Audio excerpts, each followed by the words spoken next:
Dragon Ball Super episode 104 is officially in the books. Let's break it down.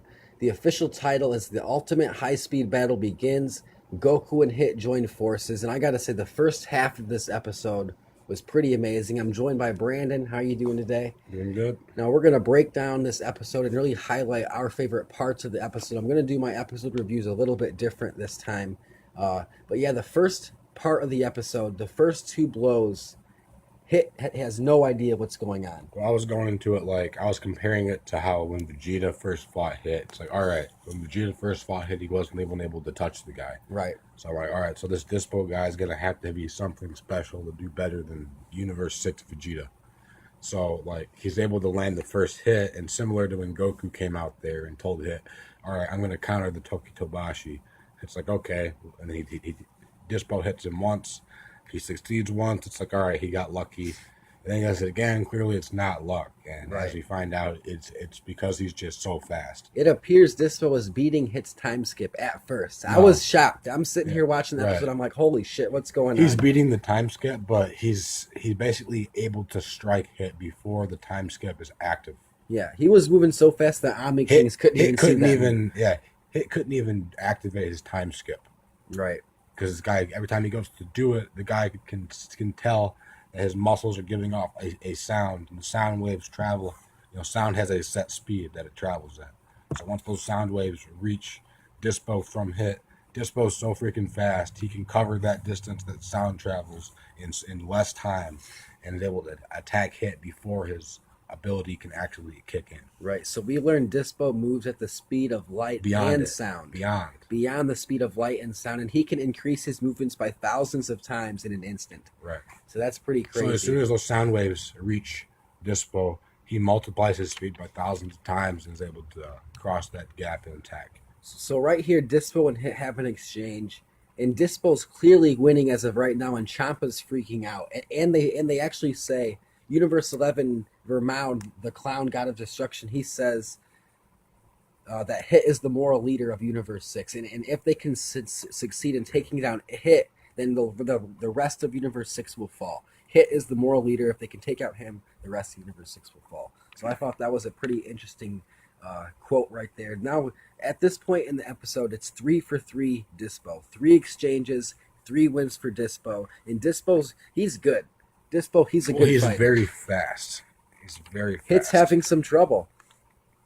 Although Hit's not really being damaged that much. He's just having some difficulties. So Hit has a plan, and he lets Dyspo Back him into a corner, and then explain what happens right He does there. his phasing or dimension technique. It's a dimension skip. Where his physical mass leaves this dimension completely, and what remains is like a ghost-like phase. And Dyspo just passes right through this non-physical version of Hit, and he goes to fall out of the ring, and he gets saved by his tried buddy. Yep, he gets saved by his teammate. And right after that, now it's 2-versus-1. Hit versus 2 Pride Troopers, and Hit has an exchange with Dyspo. Now the other guy, he holds Hit right here. If you remember, the other Pride Trooper, he had that thing. It was almost like Bojack Unbound. Yeah, I have a video about like the Bojack and the guy stopping Gohan. The strings. Like he stops Hit, Dyspo starts and Dyspo swinging. just starts going in on him. He just starts going swinging. in on Hit, starts swinging, and then the savior comes in, Super Saiyan God Goku in the anime finally since Battle of Gods. Yep, This is red-haired form. This is crazy. So right after And Whis that, says that it's basically just powered up.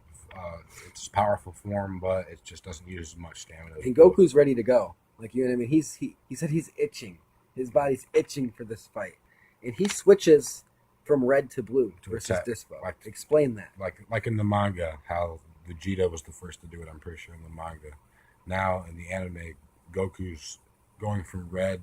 He's fighting in red. He's flying around, using his speed in that form, saving his ki when he goes on the offense. Then he powers up to Super Saiyan Blue and attacks like that, and then he just drops right back down to red, just regular Super Saiyan God. So you're utilizing both benefits of these transformations at the same time. Right. So the ultimate tag team, Goku and Hit. I'm sorry, Vegeta, but Goku and Hit is a way better tag team. I've seen Goku and Vegeta for all these years, but Goku and Hit, man, I'm still taking Goku and Vegeta. Goku and Hit is crazy tag team just because of of the difference in abilities between the two. They're not two Saiyans. They're two completely different creatures to one another. So right after that, while fighting, Hit trades opponents with Goku in an instant, goes at Dyspo and catches Dyspo. Now the Tokitobashi is beginning to work, and Dyspo's like, wait a minute, why can't I do? What changed in the last minute of this fight to where Hit can all of a sudden use his normal techniques on me like I'm a normal fighter?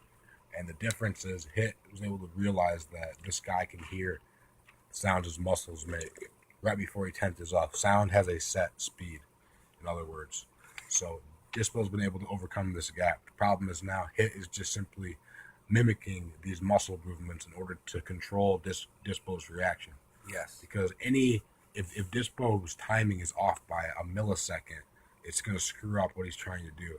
So all he has to do is just make Dyspo react with fake muscle movement. He's using the same muscle movement that would activate Tokitobashi, except he's not doing it. He's just faking them out like a juke move, essentially. Right. Or like a feint move. And then he's just switching up his timing on all his techniques. He's able to improvise. And this is pretty cool. So, and right after that, we see Goku blows through the other Universe 11 Pride Troopers move. He flies through it. He destroys switches them from red to blue and just overpowers and it. in the same time, Hit takes control over the Dyspo fight. And now the fight is over, Hit says. Yeah. He says the fight's over. He sends Dyspo flying. And the other Pride Trooper saves Dyspo yet again. Yet again, he saves him. And then they try to retreat. He tells Dyspo to retreat. He's going to take out Hit with him. And the fourth Pride Trooper gets knocked out, leaving Jiren, Topo, and Dyspo.